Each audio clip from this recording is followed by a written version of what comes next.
The Chevy Malibu, it's a lot like T-Mobile. In the Big Four, but bringing up the rear in sales. Let's see if an all-new version for 2013 can move it up the rankings as we drive the Malibu LTZ and check the tech.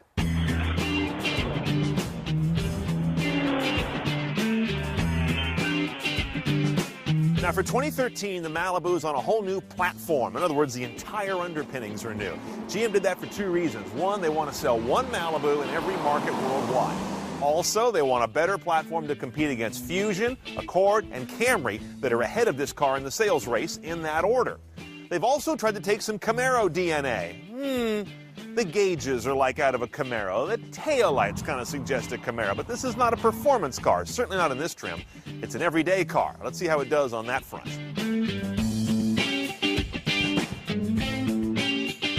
Now inside, poor old GM just can't stop doing fancy. I mean, what is this upholstery? When the question is, do you want caramel brown, dark brown, black, or blue stitching, the answer should never be yes. But that's what happened here. And that's more chrome than on an entire Audi. This cabin looks like it's the perfect car for a junior executive in the pimp industry. They got to tone it down. On a brighter note, Chevy MyLink is shaping up to be a real bright spot in the Chevrolet product line. Okay, this is not the most ambitious head unit in any car today. It's no Audi killer. But what it does comes off pretty well. Like the rest of the cabin, it's a little bit garish. The icons are a bit much, and there's screen after screen of them. They've not done a good job of making this a vertical stack. It's a very horizontal set of pages of functions. That got a little busy. Now, one thing you see missing here is a navigation tile. This car doesn't have navigation. That remains optional even with this rather elaborate head unit. Instead, we had to rely on OnStar, which you got to hit the button and talk to the service, and then they'll feed the directions here to the LCD. I would much rather get the onboard nav unless you're really lonely and want to have someone to talk to. You've got a picture viewer here, utterly worthless, but someone's attempt at doing cool. Much more positively, the Pandora integration is the best I've ever used. All I did was pair my phone the first time I got in this car. I punched the Pandora button, and bang, everything just connected and worked. Usually you got to fiddle around and kind of rock it back and forth between the phone and the car. Big ups on that. And you've got all the major modern sources here. Nothing significant is missing, though no HD radio. Now check this out. This guy's got a flip-up LCD, 7-inch, nice saturation and brightness. That gives you a little bin here where you can put your smartphone or media player. But unlike some cars, let me see here. No, there's no power outlet in here, which would be nice. And one downside of having that flip-up screen is that it does give you a little bit of flimsiness on the screen. So when I'm pushing buttons actually on the display, you got kind of a cheap feel. Not bad, but it's a little unnerving. By the way, there's a base audio system, and we have the upgraded audio system. It's a premium Pioneer rig. It's 10 speakers, I believe. You don't get anything terribly advanced in terms of the DSP, or digital signal processing, but you do get a nice set of EQ, including something that is actually going to be a preset variety or standard bass, mid, and treble. The backup camera is optional at the LTZ level, and it's very simple. No trajectory indication, no guidelines, just a look off the stern. You can get a lot of different engines in a new Malibu, but they're all 4 cylinders at this point. There's a 2.5-liter 4, kind of the bread and butter, a 2-liter turbo 4, the hot rod motor, and a 2.4-liter lean burn hybrid powertrain. We have the mainstream guy, a biggish 2.5-liter 4. All the engines have direct injection.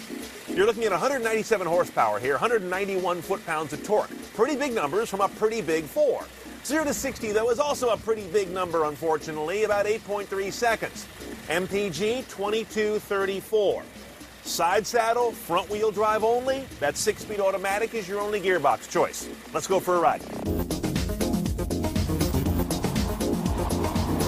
Now, like so many cars in the class of this guy, Accord, Camry, and others, indifferent driving is sort of the theme here. Let me put it another way. There's a very loose relationship between the engine, the gearbox, and what the pedal on the right is doing. These are not performance cars in this category of vehicles. They're utilitarian, they're grocery getters, they've got smooth rides. But the basic idea here is that this car is meant to have few surprises in its driving transitions, and that's what it delivers. On the downside, if you're getting into this car because you like to drive, you're going to be disappointed, at least in this one LTZ trim. I don't even have much to say about its steering and cornering because the powertrain doesn't beg you to even try that. Another bit of a gripe I've got here that also adds to the lack of responsiveness is, as I showed you, no shift paddles on the wheel, which are kind of becoming standard these days. And to get shiftability, you've got to put the gearbox lever back in M. Then you can use this little fiddly toggle on the top to change gears. That's dainty, not involved. A lot of folks ask, how's the build quality on a Chevy product? It's real good. There's nothing about this car that doesn't fit beautifully, that doesn't appear to be bolted down real strong and real well. Overall, this is a great little highway car, a wonderful little grocery getter, but you're not going to be very involved in driving it.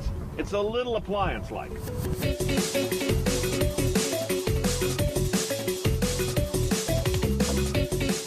Let's price this 2013 Malibu. We've got a 1 LTZ. There's also a 2 LTZ. That has a 2-liter turbo. Different car, different video. 1 LTZ, which is pretty high trim, starts at about $28,600 for this guy. Now, $1,900 for the electronics and entertainment package. That gets you premium Pioneer audio, backup camera, as basic as it is, and a garage door opener. Seems a little steep to me, but I'd rather do that than have some local shop tear apart my audio system to upgrade it.